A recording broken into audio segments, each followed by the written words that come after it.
আল্লাহর কোরআন কি? এই কোরআন এটা কি? এটা যেমনি আল্লাহর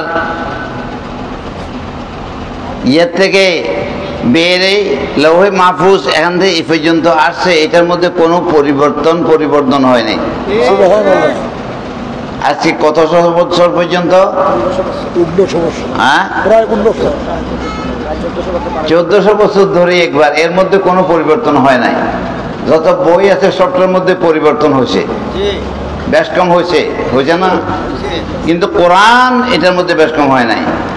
এটার মধ্যে কোনো সন্দেহ নেই, এটার মধ্যে কোনো ত্রুটি নেই। কোরআন ত্রুটিহীন, এমন আল্লাহর কিতাব, এটার মতো আর দ্বিতীয় কিছু নাই। এটা যেন ত্রুটি মুক্ত, সুন্দর, সবকিছু তার মধ্যে আছে। এটা কার উপরে নাযিল করেছিল? আমার নবীর উপরে। কার উপরে? কোরআন যেমন মহান আল্লাহর বাণী, এইভাবে আল্লাহর মহান নবী, বিশুদ্ধ নবীর উপরে এই কোরআন অবতীর্ণ করেছেন। কোরআন মহান, নবীও এরকম মহান। যত নবী আছে সব নবীর ঊর্ধ্বে। আলেম ওলামা সুফি মোল্লা নয়, সব নবীদের ঊর্ধ্বে। তার মতো কেউ কেমন? তিনি কারো মতো নয়, নবী কারো মতো নয়। আমার দাদা পীর কেবলা রহমতুল্লাহ তাআলা আলাইহি, এটা সব লেখক ছিল, জবরদস্ত আল্লামা ছিল। মদিনা শরীফ তখনকার যুগে পড়ছে। কি বলে তিনি? در عالم امکان کسے ہست مثالاش، در عالم امکان کسے ہست مثالاش، جویم چه نبیرا بچه اقتاب ولیرا، اللہم مبصدے سیدنا مولانا محمد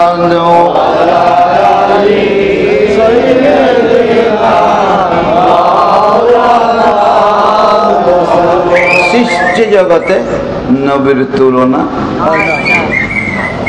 আল্লাহ লা শরীক, বেমিসাল, খালেক, অনন্ত অসীম, তার জন্য কোনো যুগ নেই। বুঝেন? আমার নবীকে আল্লাহ সৃষ্টি করেছেন পাক পবিত্র, অনন্ত অসীম গুণ দিয়ে। নবী সৃষ্টি জগতের মধ্যে লা শরীক, খোদার খুদাইয়ের মধ্যে নবী পাক সৃষ্টি জগতের মধ্যে। আল্লাহ তো কোনো তুলনাই নেই।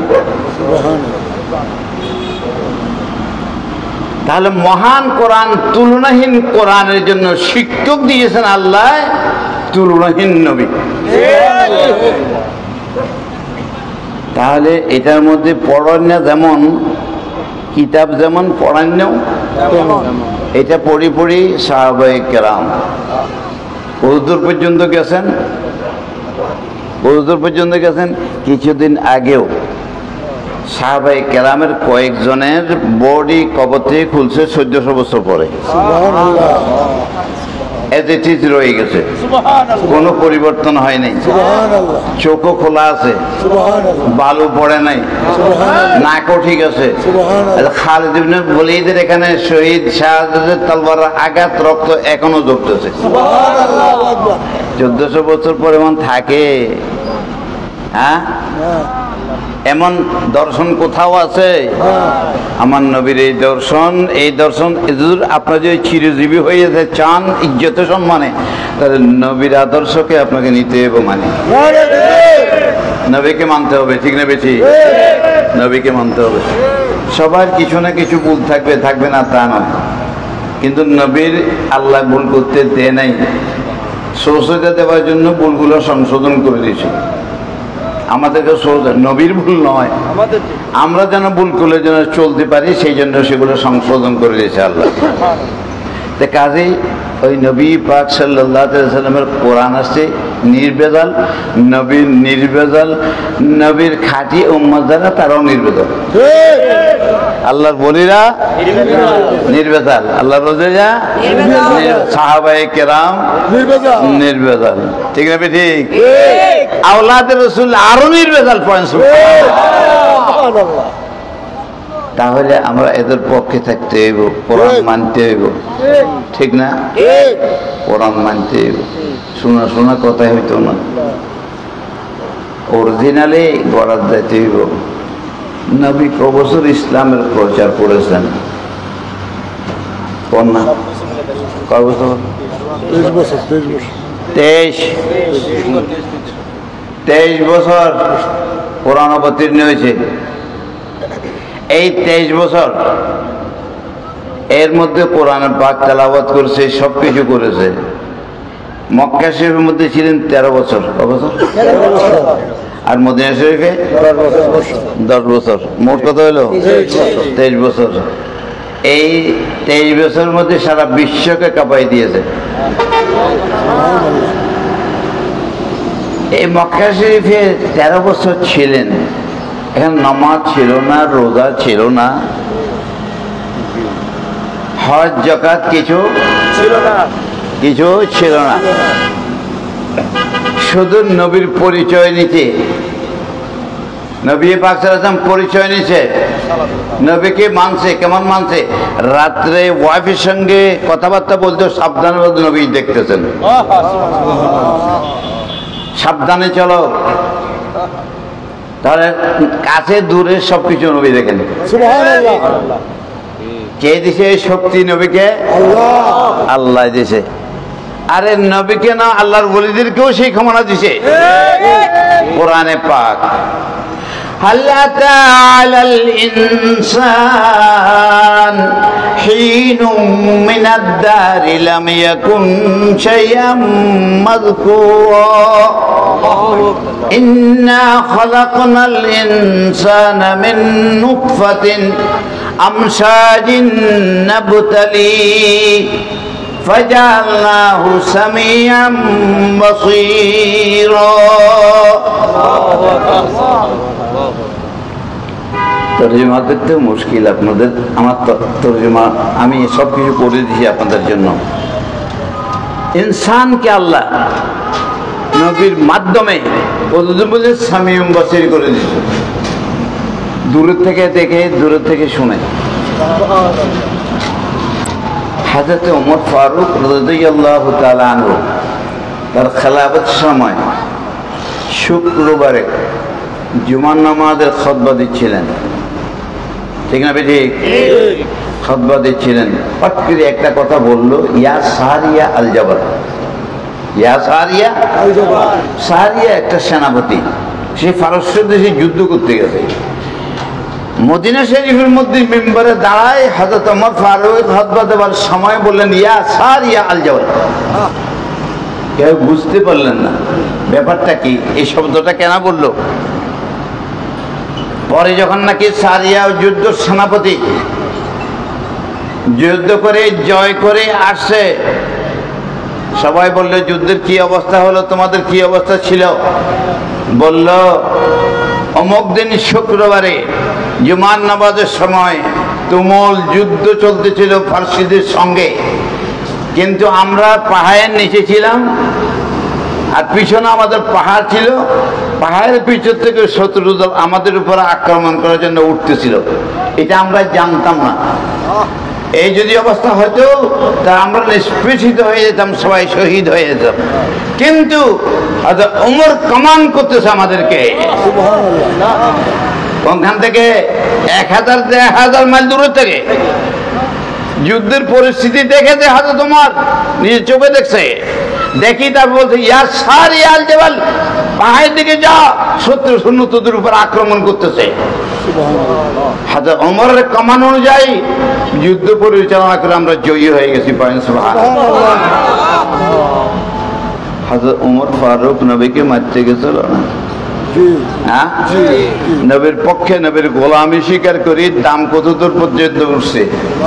দুরফেশনে নে তেরে কতরু কো দরিয়া কর দিয়া,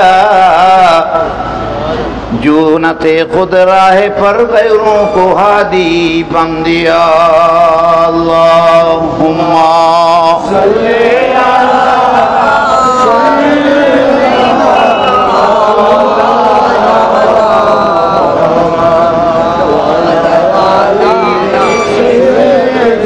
হযরত ওমর ফারুক রাদিয়াল্লাহু আনহু না জেনে নবীর বিরুদ্ধে চালন করেছে। যখন সত্য বুঝতে পারলো, নবী পাক সাল্লাল্লাহু আলাইহি সাল্লামের দরবারে এক গর্দানে তলবার রাখি বলছে, আপনি আমাকে যা চান চান, আমি আপনার গোলাম হয়ে গেছি। এত পাওয়ারের মালিক হয়েছিল হযরত ওমর ফারুক রাদিয়াল্লাহু তাআলা আনহু। ওই 1000 মাইল দূরে সৈন্যরা কি করতেছে আর দেখতেছে, আর কমান্ড করতেছে মদিনা শরীফ থেকে।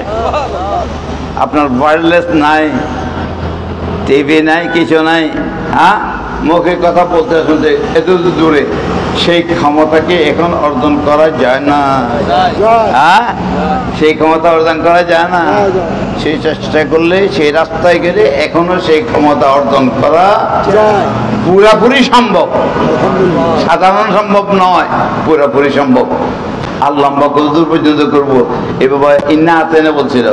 রাসূল পাক সাল্লাল্লাহু আলাইহি ওয়াসাল্লাম কে বললো আটখোরা। আপনাদের দেশে কি বলে?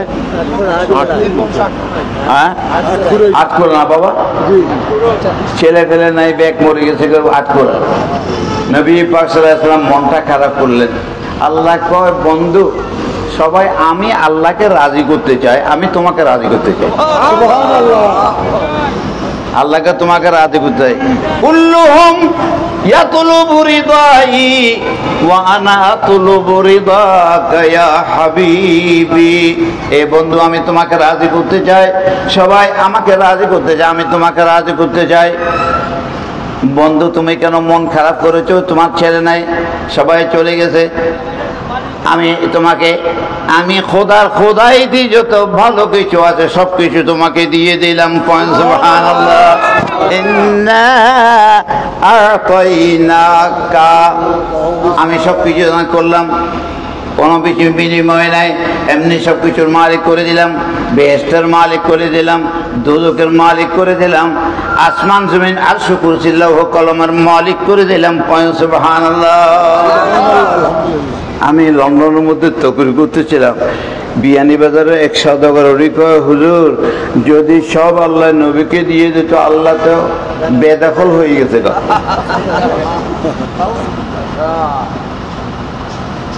আমি বলছিলাম না, কোরআন পবিত্র, নিঃসন্দেহে পাক পবিত্র, ঠিক না? ওস্তাদ তো সমান হইতে হইব, ঠিক না?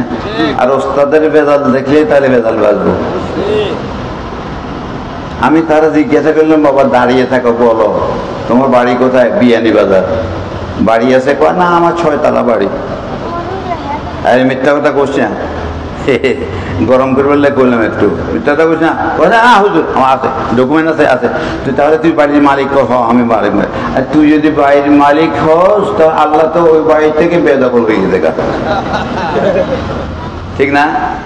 বুল সেটা না হুজুর, আমার হুজুররাই আমাকে বুল বুঝাইছে।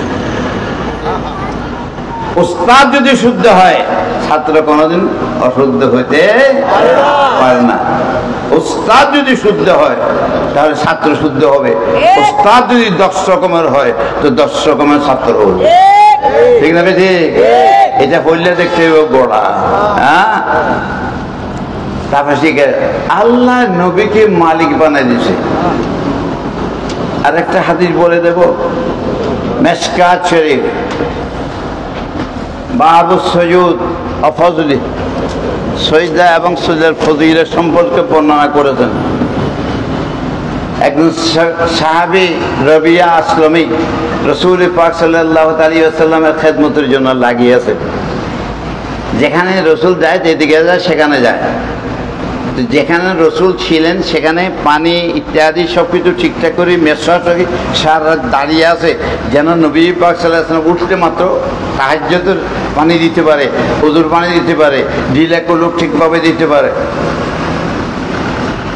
এই শেষ রাত্রে যখন নাকি নবী উঠছেন চেঁচা সব কিছু করে দিয়ে সব কিছু দেখি নবী একটু খুশি হয়ে গেছে। নবী খুশি হয় রবিয়া আশ্রমের জিজ্ঞাসা করে, তুই কি চাস আমার কাছে? ঠিক না? কি বলছে? কি চাস? কোন একটা জিনিস উল্লেখ করে না, কি চাস? যা চাস তা দিব। নবীর ক্ষমতা কেমন! আল্লাহ কি দান করেছে, হ্যাঁ? নবীকে আল্লাহ দান করেছে, আল্লাহ বন্টন, নবী বন্টন করে, নবী বন্টন করে, ওই হাতের মাধ্যমে আল্লাহর ওলিরও বন্টন করে। এখন নবী পাক বলছেন কি চাস? রবি আসলামী কয়, আমি চাই আপনার সাথী হয়ে বেহেশতে থাকতাম। আরে বাপরে, বড় সওয়াল না? হ্যাঁ, তুই আমার সাথী হয়ে থাকবি। আপনি কি প্রধানমন্ত্রী এখানে থাকতে পারবেন? হ্যাঁ, পারবেন? আরে নবীর তুলনা নাই, তো নবী পাক কেমনে থাকবো? নবী আওয়াজ দালিক, এটা ছাড়া আরেকটা চাস না। আর কি কো? আরেকটা কো না হুজুর, আমি আগে যেটা বলছি এটাই। নবী কয়, আইন্নি আলাইয়া বিকাসরাতিস সুজুদ, আমাকে নামাজ কর না, তুই বেশা বেশি পড়লি তুই আমার সাথে থাকতে পারবি। নবীর সাথে বেহেশতের উন্নত পজিশনে থাকবার জন্য পারমিশন নবী দিয়েছেন, কেননা নবী বেহেশতের মালিক হয়। যারা চায় তারা নিতে পারবে, যারা চায় তারা নিতে পারবে। আমার সাজারের মধ্যে একটা হাদিস লেখা আছে, বয়স যখন বেশি হয়ে যায়, 90 বছর উপরে হয়ে যায়, এদেরকে আল্লাহ আজাদ করে দেয়। এরা কিছু মানুষ নিয়ে আল্লাহর কাছে সুপারিশ করে নিতে পারবে জাহান্নামীদের। দেখে বহু হাদিসের কিতাবে লেখা আছে। তাহলে বুঝতে পারলেন আল্লাহ নবীকে দান করেছেন। দেয়াবন্দের একটা মৌলানা, যেটা নাকি ইংরেজ আমলে বন্দী আছিল যে সাগরের মধ্যে বন্দি করে ইংরেজেরা। আরে বড় হুজুর জানা নাই যায়? হ্যাঁ হ্যাঁ, মাহমুদুল হাসান। না না না, এটা না, মাহমুদুল হাসান দেওবন্দি বড় আলেম ছিল দেওবন্দের। তো তিনি তার কিতাবের আদিল্লায়ে কামেলা, কিতাবের নাম মনে রাখেন, আদিল্লায়ে কামেলা। তো সেটার মধ্যে লিখতেছে যে সমস্ত নবীরা বিয়ে করতে এক মহারণা দিতে হয়েছে, ঠিক না? আপনারা যারা বিয়ে করছেন মহারণা ছাড়া বিয়ে করতে পারছেন? হ্যাঁ, মহারণা দিতে হয়েছে। তাহলে মহারণা দিয়ে বিয়ে করতে হয়, কি বলেন? জানেন নবীর মহারণা দিতে হয় না কেন? মালিকের কেন দিতে হয়? হ্যাঁ, পুরুষ নারী বেহেশত খোদাইয়ের যত ভালো কল্যাণ সবটা নবীকে দান করেছে আল্লাহ। সুবহানাল্লাহ। কাজে নবী যখন মালিক, মহারণা কারে দিব? তো কাজে ওই মালিক নবীর দরবারে আপনি মামলুক হিসাবে, খাদেম হিসাবে, গোলাম হিসাবে সেইভাবে নবীর সঙ্গে ট্রিট করতে হবে, ঠিক না? ঠিক। আপনি যদি কোন নবী হইলেও অনেক গোলটোর আছে, এটা কি নবী বানা হবে? হবে কি কোন আপনারা ঠিক করি কোন? নবীর সম্মান কম করলে এটার দ্বারা কি আল্লাহ খুশি হইব? নবীর সম্মান কতদূর পর্যন্ত হইব আপনি দেখেন। হ্যাঁ, সূরা ফাতিহা এই কতদূর পর্যন্ত করতে হইব? নবী আল্লাহ নয়, আল্লাহর সঙ্গে কাকু শিরিক করা যেত না। কিন্তু আল্লাহর বন্ধু কতদূর বড় বন্ধু, কত বড় বন্ধু যে আল্লাহ ঘুমায় না, নবীও ঘুমায় না। আমরা ঘুমাইলে অজু ভেঙে যায়, নবী পাক অজু ভাঙে না। হ্যাঁ, অজু ভাঙে না কেন? অজু ভাঙে না, নবী কি ঘুমায় নাই? ঘুমাইছে নিশ্চয়ই। হাদিসে বলে বুখারী শরীফের, আইনান ইয়াকজান, চোখ, কলবু ইয়াকজান, আইনান তামামান, চোখ বন্ধ ঘুমাচ্ছে, মনে হচ্ছে অন্তর জাগ্রত। তখন খেলা চলছে, ওহী আসতেছে, ঘুমের মধ্যে আসতেছে, চেতনা অবস্থায় আসতেছে। নবী পাক সাল্লাল্লাহু আলাইহি ওয়াসাল্লাম পাক পবিত্র, কতদূর পর্যন্ত পাক পবিত্র? নবীর উপরে পাক পবিত্র আর কেউ নেই। কাজে ওই নবী পাক সাল্লাল্লাহু আলাইহি ওয়াসাল্লাম পাক, কোরআনে পাক পাক, এগুলো মানলে মানুষ পাক হয়ে আল্লাহর বন্ধু, আল্লাহর ওলি হয়ে যায়। আল্লাহ আমাদেরকে নবী পাক সাল্লাল্লাহু আলাইহি ওয়াসাল্লামের পক্ষে থেকে আমরা পাক পবিত্র হওয়ার মতো তৌফিক আল্লাহ আমাদেরকে দান করুন। আল্লাহ সবাইকে কবুল করুন।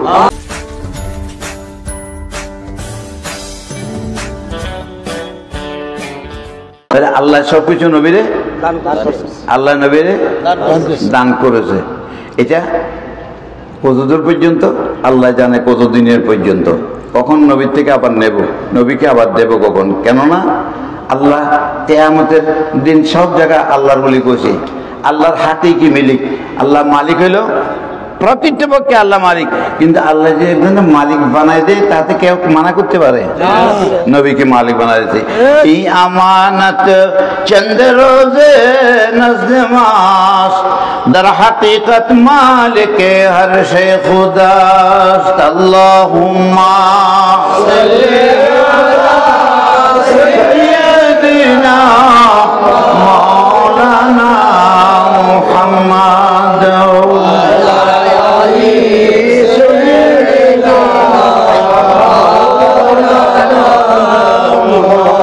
বদরের যুদ্ধের মধ্যে সাহাবায়ে কেরাম 313 জন ছিল। কয়জন? 313 জন। নবী পাক সাল্লাল্লাহু আলাইহি ওয়াসাল্লাম বলছে এরা সবাই বেহেশতি। সুবহানাল্লাহ। কে বলছে? কোন অসুবিধা আল্লাহ কইছে কেন বলছো? নবী আল্লাহ গ্রহণ করে দিয়েছে। 10 জন সাহাবায়ে কেরামের বেহেশতি বলে ঘোষণা দিয়েছে, ঠিক না বেটি? কিন্তু কোরআনের মধ্যে কোন জায়গায় আছে আল্লাহ কইছে না, নবী আল্লাহ নবী যেটা বলছেন আল্লাহ সেটা গ্রহণ করছে। নবী যেটা বলছেন, ইংরেজি শিক্ষিত আলেম লাগে না, টাইটেল পাস করণ লাগে না, দাওরা পাস করণ লাগে না, ইংরেজি শিক্ষিত হইল আল্লাহ নবীর পক্ষে যদি থাকে সেও ওলি হইতে পারে, ঠিক না বেটি? কবি ইকবাল ইংরেজি শিক্ষিত, লন্ডন গেছে, তাহাজ্জুদের নামাজও ছাড়ে নাই, তাহাজ্জুদের নামাজও পড়ছে। এই কবি ইকবালে একটা শের শেষ করে দেবো এখানে। কবি ইকবালে কই, এই দুনিয়ার মানুষ যদি নবীকে যদি রাজি করতে পারিস তো তোর আরশ কুরসির লৌহ কলমের মালিক হয়ে যাবে। আরশ কুরসির লৌহ কলমের মালিক হয়ে যাবে নবীকে রাজি করলে। কিন্তু আল্লাহর কথা তো কয় নেই। আরে নবীর রাজি করলে আল্লাহ রাজি হয়ে যায়। এগুলো তো লম্বা হয়ে যাবে বলতে গেলে, আমি তো লিখছি তাফসীরের মধ্যে, এবার হাদিসের মধ্যে লিখছি অনেক, বুখারী শরীফ হাদিসের মধ্যে লিখছি। আল্লাহ রাজি না নারাজ কেমনে বুঝবে? আমার কথা বুঝতে তো নেই। আল্লাহ রাজি আর নারাজ কেন বলবা? একজন রাজি না নারাজ আমরা বুঝি তার চেহারা দেখি, তার মুখ দেখি, ফেস দেখি, ঠিক না বেশি? আল্লাহর ফেস কেউ দেখছে? হ্যাঁ, দেখে তো কেমন বুঝবে আল্লাহ রাজি? নবীর যদি খুশি হয় তো আল্লাহ খুশি হয়। কিছু এখন কি তফসির কিছু সামনে দিব বলবো? হ্যাঁ, পঞ্চম পারা কোরআনে পাকের, কোরআনে পাকের পঞ্চম পারা। নবী পাক সাল্লাল্লাহু নামাজ পড়াচ্ছেন। কোথায় নামাজ পড়াচ্ছেন? মসজিদে নববীতে। এই মসজিদে নামাজ পড়লে এক রাকাতে 50,000 রাকাতে সওয়াব। খানায়ে কাবাতে 1 লাখের, বাইতুল মুকাদ্দাসে 500 রাকাতের। এখন নামাজ পড়তে, ফজরের নামাজ পড়াইলে নবী পাক না কিছু ওয়াজ করতেন। তো নবী ওয়াজ করতেছেন, কি বলছেন? আমাকে যদি তোরা মানিস, হ্যাঁ, তাহলে আল্লাহকে মানা হয়ে যাবে। সুবহানাল্লাহ। আমাকে মানলে আল্লাহকে মানা হয়ে যাবে। আপনারা কি মনে করেন এটা? খারাপ না ভালো? হ্যাঁ, এখন নবী পাক নামাজ পড়াই তারপর চলে গেছেন ওয়াজ করে। কয়েকজন ওই নামাজের মধ্যে বলল নবী অনেক ভুল করেছে। খুব ভালো করে চিন্তা করেন, মসজিদে নববীতে মুনাফিক ছিল কিনা? সব জায়গায় ছিল, সারা বিশ্বে থাকবে।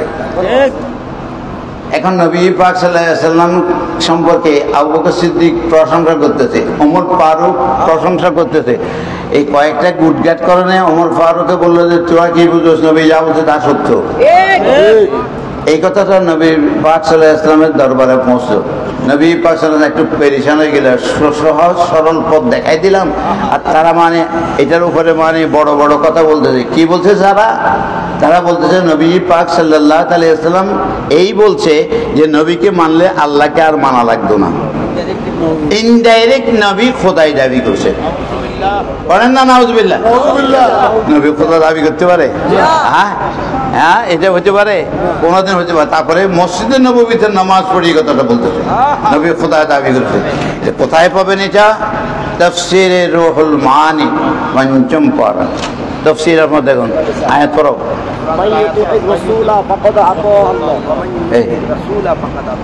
সবাই পড়তে পারে, ঠিক নেই? পড়ো না। ওয়ামান ইউতির রাসূল ফাকাদ আতা আল্লাহ।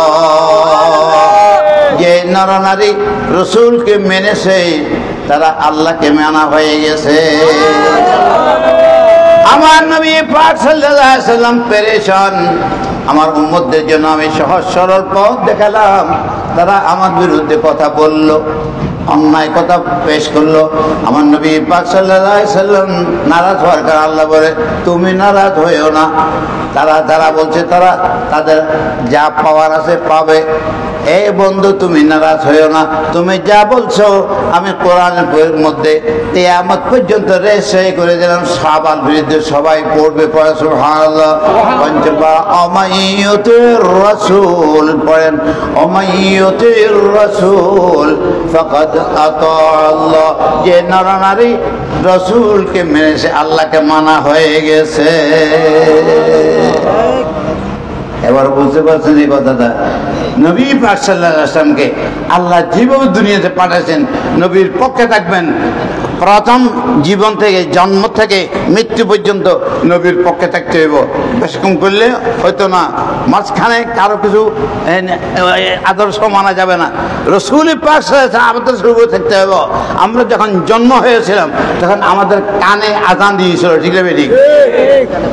আর সবাই কানে দিয়েছে নি? হ্যাঁ, সবাই কানে দিয়েছিল। হ্যাঁ, কে রে নামাজ পড়বো, ছোট বাচ্চা নামাজ পড়বো তো কেন আযান দে? তার কানে ফেলে দিছে আল্লাহ আল্লাহ রসুল। আযানের মধ্যে কি আছে? আল্লাহ আল্লাহ রসুল। এর পক্ষে থাকতে হইব। তোমার এই সময় এখন তোমাকে শোনাই দেওয়া হইলো। আর মাঝখানে জীবনটা শেষ করে যখন নাকি কবরের পারে যায় তখন কবরে রাখতে কি কয়?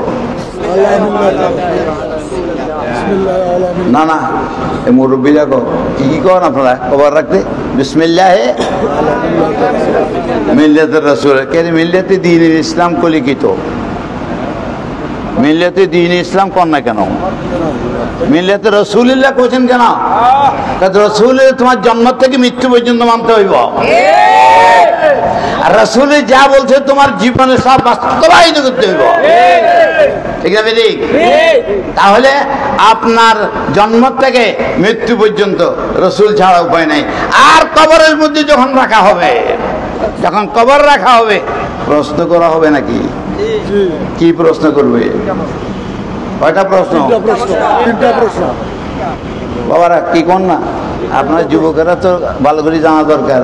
কয়টা প্রশ্ন? তিনটে প্রশ্ন।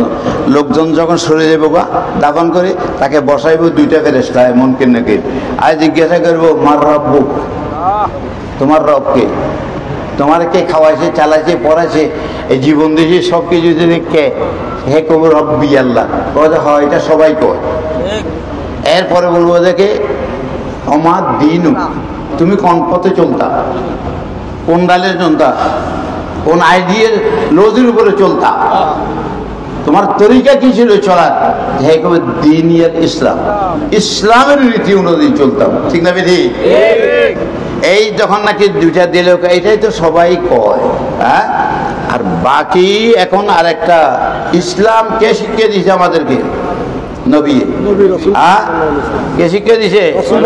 ইসলাম শিক্ষা দিছে। রবের পরিচয় কে দিছে? নবী শিক্ষা দিছে। নবীদেরকেও শিক্ষা দিয়ে আসছে আমার নবী। আশরাফ আলী থানভী সাহেবের কিতাবটা দেখিয়েন, একটা আছে, কি নাম না, নাসরুদ্দিন, এটা দেখিন। এরপরে তাকে বলে এই তার রব, তার দিন ঠিক আছে কিনা, হ্যাঁ, আকীদাটা তার ঠিক আছে না, ভিতরে অন্তরে কি আছে, এখন নবীকে আনে হাজির করে দেবেন। তার কবরে নবীকে হাজির করে দিলে এখন সে যদি নবীকে না চিনে তাহলে কি তার নাজাত হবে? ঠিক করে হবে না। তো নবীকে চিনতে হবে, যার জন্য রাত কাটিয়ে ফেলছে, আজকেও কতক্ষণ পর্যন্ত বসে আছেন আপনারা এই নবীর জন্য পাগল। হে বোধা আমার নবী, যার জন্য আমি পাগল ছিলাম, ইয়া নবী সালাম আলাইকা, যখন নবীকে সালাম দেবে ফেরেশতারা সব আর লাগতো না, এটা করে সব কাজ করে ফেলছে। আর যদি এটা পরিচয় দিতে না পারে মারবো নেই, আর বাকিদের আপনারা শিখে দিয়েন, আর বলতে যায় না। তার কবরকে সম্মানিত 70 গজ বড় করে দেবে, ঠিক না ঠিক? তার এই লেবাসগুলা আত্মীয় স্বজন যেগুলো, এগুলো চেঞ্জ করে বেহেশতের পোশাক পরাই দেবে, বেহেশতের লেবাস দিয়ে দেবে, বেহেশতের গ্রাম তার মধ্যে আসবে, নবীর সম্পর্ক করাই দেবে, ঠিক না ঠিক? আর যদি নবীর পরিচয়টা দিতে না পারে, হ্যাঁ, লোহার গজ যদি বাড়িয়ে দেবে, একটা বাড়িয়ে ডান ছাতার এখানে হাড্ডিগুলা এদিকে বামগুলা ডান ছাড়ে চলে যাবে 70 গজ দূরে, এরকম করে মারবে। এই মারা আর বন্ধ হবে না। চির শান্তি পেতে হলে নবী ছাড়া দ্বিতীয় কোনো মাধ্যম বিশ্বের বুকে নাই। নবীর পক্ষে থাকবি, নবীর পক্ষে থাকবেন। কারা কারা হাত তোলেন চাই দেখি। আল্লাহু আকবার, ইয়া রাসূলুল্লাহ, নারে রিসালাত, ইয়া রাসূলুল্লাহ, আমি তোমায় ভালোবাসি,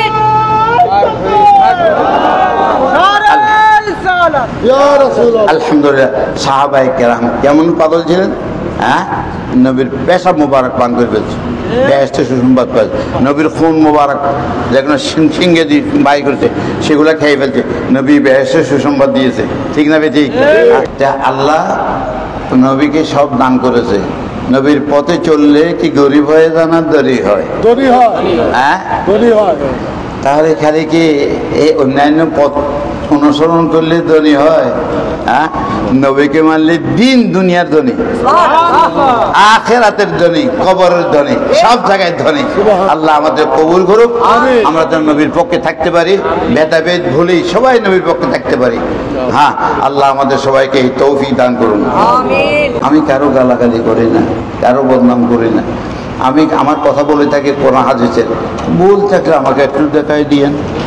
হ্যাঁ, আমার যদি ভুল হয় দেখাই দিন। আমি তাফসীরও লিখেছি, হাদিসও লিখেছি, এখনো লিখতেছি, আর যতক্ষণ নিঃশ্বাস আছে ততক্ষণ পর্যন্ত কলম ছাড়বো না। আলহামদুলিল্লাহ, আলহামদুলিল্লাহ, আছে কলম নেই ইনশাআল্লাহ। আল্লাহ আপনাদের কবুল করুন, আমাদের দেশের উপর রহমত নাযিল করুন, সারা বিশ্বের উপর রহমত নাযিল করুন। ফিলিস্তিনের মুসলমানদেরকে আল্লাহ ইজ্জত সম্মান বাঁচার তৌফিক দান করুন। ইহুদিদের হাতকে আল্লাহ খাটো করে দেন।